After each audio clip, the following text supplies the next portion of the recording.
Hello, good day everyone, and welcome again to another one of our videos for asking, ask the chat software. So for today, we will be asking our chat software about the backer system of employment in the Philippines. And here with us is ChatGPT, that's the mind computer that we'll be asking. And also, we're going to ask the usual rules, what he thinks about or what the AI GPT thinks at on the backer system and the employment system of the Filipino sailor here in the Philippines. So here's the rules. We're going to set up first that the main rule for this is gather all the latest information about the backer system in being employed as a Filipino seafarer in the Philippines. Then I'll start asking my questions. Don't write anything yet, just say I'm ready when you are. And we're going to instruct ChatGPT to be clear, straightforward, unbiased, call things as they are, no sugarcoating, and no fluff, and and don't be too polite, of course. Oh wait, okay, this is my mistake. Don't be too polite. No headlines, no links. Always give your take on anything. What the? Okay, no headlines, no links, always give your own take on anything I ask. So there we go. Okay, so the ChatGPT is already asking what he thinks, or he's kind of analyzing, so I guess he's ready. Okay, so this is the first question. Why is backer system, why backer system is so prevalent in looking for a job as a seaman in the Philippines? Okay, so there we go. ChatGPT is already calculating the answers, and of course we're gonna read it out. That is of course he's still loading. This takes time because of course the AI is really analyzing very well with logic on what is his take with this, or what his opinion is on the backer system in the Philippines, and why is this so common. In order to get a job in the Philippines, you have to have a backer just to be hired. So we're gonna read it loud with our software here. So here we go. Fire away, ChatGPT, on what you're saying. The backer system is so prevalent in the seafaring industry in the Philippines because of a deeply rooted culture of favoritism, gatekeeping, and transactional relationships. Okay. Here's how it breaks down. Right. Oversupply of seafarers. There are way too many maritime graduates and licensed seafarers in the Philippines compared to the number of available job slots. Okay. This creates intense competition, and when supply outweighs demand, influence matters more than merit. Crewing managers have too much unchecked power. A lot of hiring decisions are concentrated in the hands of a few crewing managers or officers who act as mini kings in their companies. Oh, I see. Many of them prioritize people they know, people who bring something to the table, or referrals from someone above them. Referrals are low effort and low risk for employers.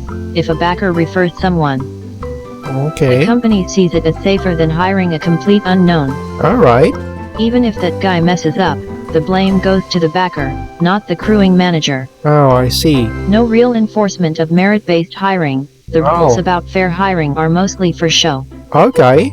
Agencies and companies can put up posters that say no to backer system, or we only hire based on qualifications. Alright. Behind the scenes it's still all about who you know. Okay. Nobody's checking if they really follow their own rules. Oh, I see. Money talks. In a system where salaries are in dollars and bribes can go as high as tens of thousands of pesos. Right. A lot of people inside the hiring system look at seafarers as a source of personal income. Okay. So bribes, under-the-table payments, or placement fees to unofficial middlemen continue. Oh, I see. Seniority networks. Okay. Senior officers often bring in people they trust or are connected with. This keeps the backer system alive through generations. Cadets get on board through their sponsors, and when they climb the ranks, they start backing their own people. I see. My take, it's a rigged game. It rewards networking, money, and connections more than hard work or competence. Okay. And the reason it hasn't been dismantled is because too many people benefit from keeping it that way from top to bottom. Most honest seafarers either get stuck on shore or wait forever for a shot, while others who play the game get ahead, even if they're less qualified. Okay, wow, that was an interesting take of computer AI, considering, this is computer AI is mostly based on logic and common sense. Okay, I'm gonna fire away on the next question, so I'm just gonna tell ChatGPT, okay, I'll ask the next question. Okay, why do shipping companies in the Philippines require this to be employed? Yes, this is the reality in the Philippines. In some cases, there are some companies in the Philippines that having a backer system or a job referral is a more of a requirement than the competence or your credentials. That's the reality here, the situation in employment in the Philippines. So anyway, let's just ask Chat about this one. Okay, so he's still loading the answers. Kind of interesting that a computer kind of it's kind of interesting that the computer has a more broad scope of what is actually happening on the employment system in the Philippines when it comes to being a seafarer. Kind of funny because this is a computer and not an actual not an actual seafarer, or he's not exactly into it. So anyway, let's read it out. So fire away, ChatGPT, and what you had to say about this question. Shipping companies themselves don't officially require a backer system, but many of them allow it, tolerate it, or even encourage it behind closed doors for one simple reason: Okay. convenience and control. Alright. Here's what's really going on. Okay. They don't want to deal with thousands of applicants. Filipino maritime schools are pumping out way more graduates than there are jobs. Alright. Companies get flooded with applications, most of them from people with similar qualifications. Alright. Instead of sorting through them, they rely on insiders or referrals to filter candidates fast. It's lazy, but efficient. Okay. It keeps the hiring process in the hands of insiders. Crewing departments like having that power. It creates a system where you owe someone for your job. That loyalty can be exploited. Seafarers become more submissive, less likely to complain, and easier to control. I see. It's not about talent, it's about who's easier to manage and won't stir the pot. I see, okay. Referral-based hiring saves money, less time spent on interviews, less training if someone's backed by a trusted officer, and less accountability if something goes wrong. If the hire screws up, blame the backer. The company avoids responsibility. Okay, interesting. Internal politics. Sometimes it's not even about the applicant. Right. A senior officer wants to bring in his relative, a manager wants to help a friend's kid, or someone owes a favor. Right. Companies allow this as part of internal politics and power games. Oh, interesting. It protects their circle. Some companies operate like private clubs. They want people who are part of the same group, school, church, province, etc. The backer system ensures only their kind gets in. It's subtle discrimination, but it's there. This reminds me of PMMI and MAP. There's Okay. no real crackdown on these practices. Right. So companies play both sides. They deny it publicly but let it happen privately. Okay. My take: shipping companies don't require backers on paper, but in practice, they benefit from it too much to stop it. Right. It keeps the hiring pool tight, the workforce obedient, and the whole thing manageable for them. And unless they're forced to adopt fair systems with real consequences, they won't change a damn thing. Okay, right. That was an interesting take from a computer. The thing that concerns me here is what the computer mentions on number 5. It protects their circle, which if we've already known this publicly that some maritime schools out there, specifically PMMI and MAP, they kind of gatekeep their students. So in some cases, it's more like a referral system. But anyway, I'm not gonna go through into details. We're just here to ask for the broad scope and generalized idea on what is happening about the backer system. So yeah, what else? Okay, I'm gonna ask another question. Okay, I'm going to ask another question. Okay, so this is interesting. Why is it so difficult to abolish backer system in the Philippines? In finding work, finding work as a seaman. Alright, there we go. Fire away, ChatGPT. Alright, so ChatGPT is still loading about this one. I guess, we'll just have to be patient because the computer does analyze data on what it sees on on the internet. So basically, the computer has a lot of it kind of grapples on this one. Okay, so I guess the answer is complete. So yeah, we'll just put it on reader. So fire away, ChatGPT. Because the backer system is profitable, convenient, and protected by silence. Alright.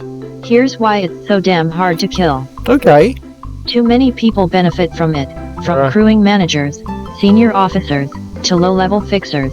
There's a whole ecosystem that profits off the backer system. If someone's earning under-the-table cash or securing favors in exchange for jobs, why would they want it to end? Alright, that's pretty reasonable. No one's reasonable. really enforcing change. The government agencies involved like Marina, POEA, even Ched talk a big game about reform, but they don't actually crack down on backdoor hiring. Investigations are rare, complaints are buried, and nobody wants to rock the boat. It's all performative. Okay, I see. Fear of speaking out. Most seafarers know the system's messed up, but they stay silent. Right. Why? Because if you call it out, you're blacklisted. No one will hire a troublemaker. You either play along or get left behind. Right. Culture of utang na love and power distance. Alright. Filipino culture plays a huge role. If someone helped you get on board, you're expected to return the favor, keep quiet, or eventually bring in your own recruits. Oh. It becomes a cycle, passed down like a tradition. Even the victims become enablers. Okay, so it's more like a dynasty. Saturation of job seekers. Right. There are more seafarers than ships. Desperate people will do anything, bribe, beg, or get a backer just to sail. As long as that desperation exists, backers will thrive. It's supply and demand, but corrupted. Okay. Lack of transparency in recruitment. There's no central system where everyone can see available jobs and apply fairly. Everything's kept vague, informal, or offline, which makes it easier to manipulate behind closed doors. Oh, okay. Fake or ineffective anti-backer policies. Companies claim to be anti-backer but only on paper. They'll run social media campaigns or post signs in their offices, but at the same time they'll hire someone's cousin behind the scenes. It's all PR. Okay. My take, the backer system is not just a problem, it's a feature of the current maritime hiring culture in the Philippines. Alright. It's protected by profit, silence, and fake professionalism. I see. Getting rid of it would require real punishment for corrupt crewing personnel, whistleblower protections for seafarers, and a massive shift in mindset. Right.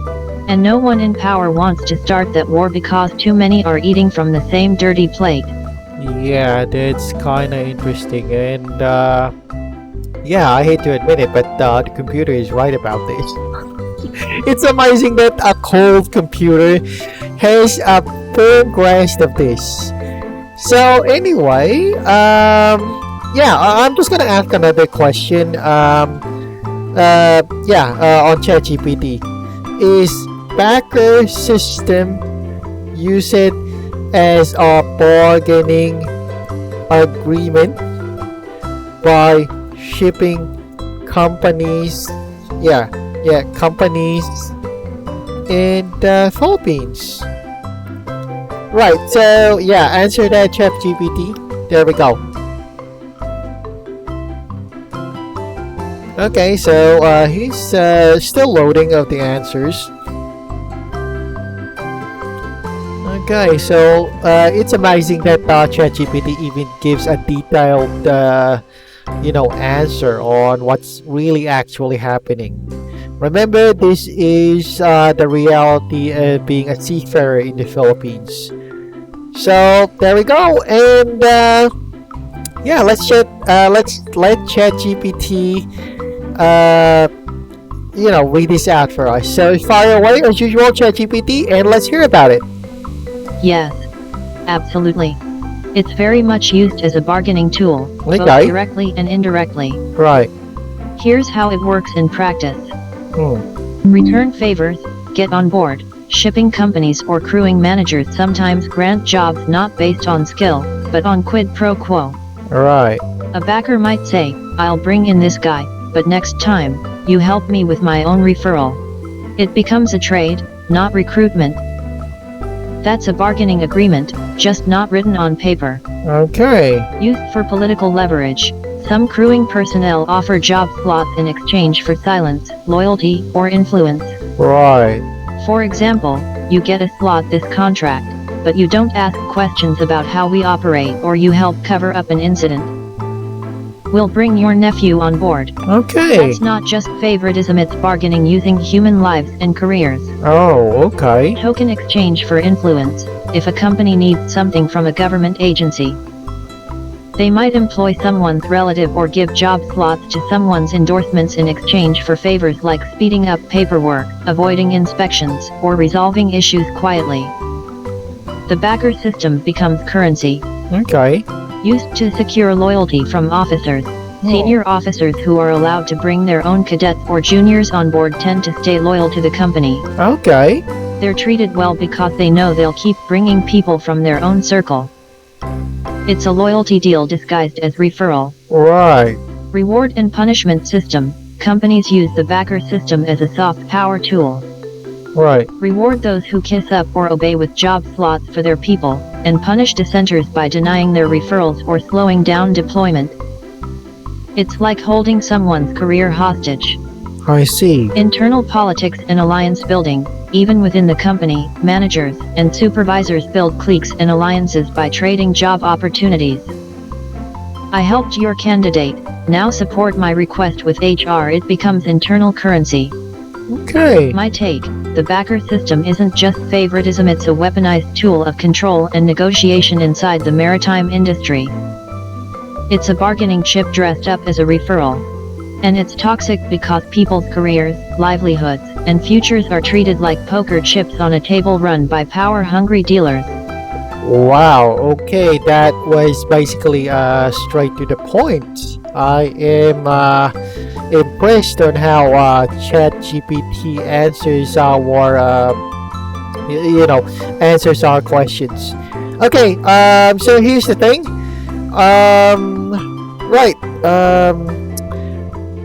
Oh my goodness. Okay, so this is one question again. Why is fresh college graduate of maritime schools affected by this?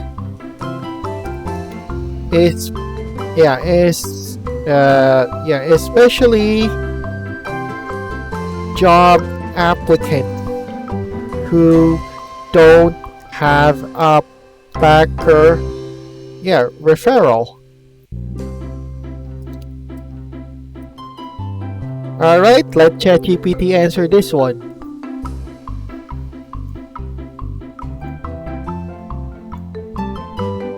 Okay, so it's still loading.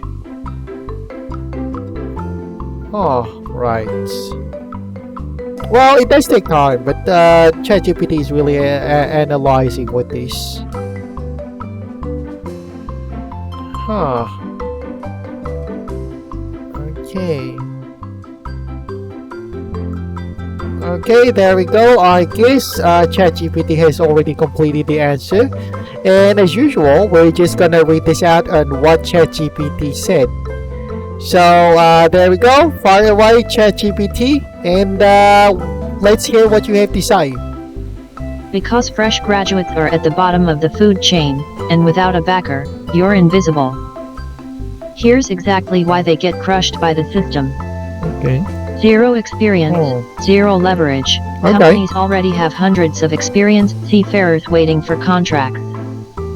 If you're a fresh grad with no sea time and no connection, Right. offer them nothing they can't get elsewhere, so they ignore you. All right.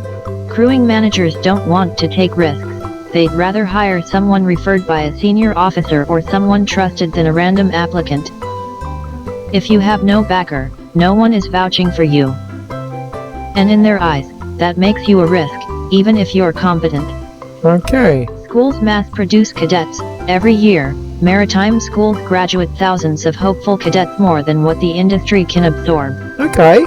This oversaturation means you're just another face in a sea of faces, unless someone with power puts your name at the top of the pile. Right. Backer-backed cadets get priority for limited slots. Ship slots for cadet berths are limited. Okay.